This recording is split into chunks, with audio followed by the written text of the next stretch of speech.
it's been quite a while since I did a video blog, so I thought I'd better get around to doing one. I hope you've enjoyed some of the videos I've been putting on the site. But today I have a question. And the question is this: how much lower will this country sink before we decide to bring back some decency into our society? Or is it too late for this country now? Will it ever return to being a decent country? At the time of doing this blog, over the last few days it has come to light that there have been 3 acts of discrimination against certain individuals in this country. And this discrimination was aimed at them simply because they are members of Ukip, or that is the United Kingdom Independence Party, which is now a mainstream political party. No doubt you've seen it in the news or read it in your newspaper. In at least one, if not more, of these incidents, it was inferred that someone was a racist simply because they belonged to Ukip. You know, it seems that these days all we have to do to win an argument is to accuse the opposite side of either being a bigot or a racist or some other such name. These tactics have been used by politicians for a long time now as a way of convincing folks that they themselves are right and everyone else is wrong. These tactics really are contemptible, to say the least, if all we've got to do to win an argument is to accuse the other person of being a bigot or a racist. The fact of the matter is that there are some fairly intelligent men and women in Ukip, and they've been doing their sums and have come up with this conclusion.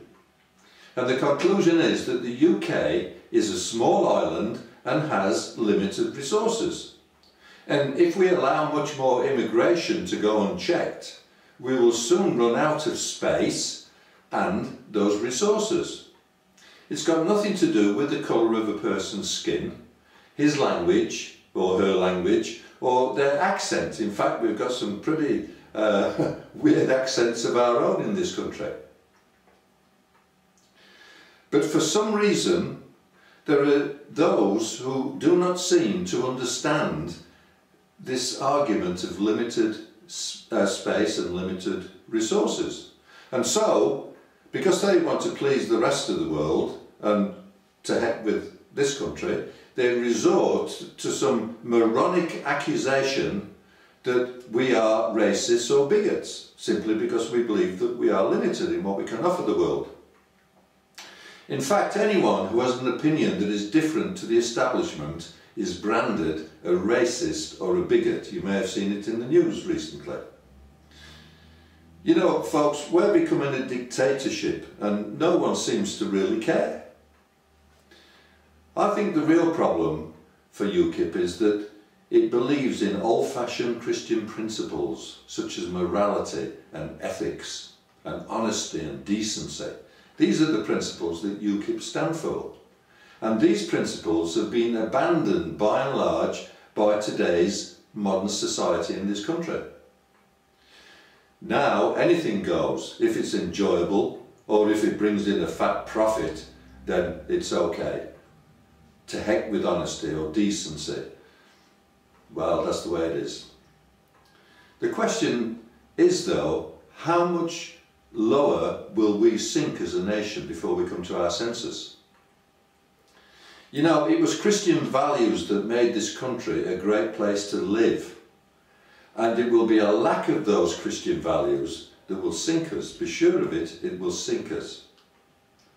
I'm proud to be a member of Ukip. I had to ask my church yesterday before we began the service, do you object to having a racist lead this church service? And they all just roared with laughter because they knew what I was talking about. I'm proud to be a member of Ukip, simply because I believe that it is a party of decent and honest folks who believe that Christian values are still important to us as a society today. We've even got our own Christian publication. What about you? Do you believe that truth and honesty are more important than just making a name for yourself, or having some certain place in this world today, or making a quick fortune? What do you believe? If you believe that honesty and decency are still important, that Christian values are still important, then you need to consider who you vote for in the future. You know, I've been challenging people this. Before you cast your next vote, ask yourself these questions. What does the candidate really believe in? Not what they're just going to tell you so they can get into power, but what do they really believe in? What is their background and conviction? What are his or her principles, their morals or ethical beliefs? Do they have any? We need to be asking ourselves, who are we voting for? What kind of a person are we voting for? And when we vote for people who pass this test, you know, folks, maybe this country may stop sinking further into the mire. Have a good day. God bless you. Bye for now.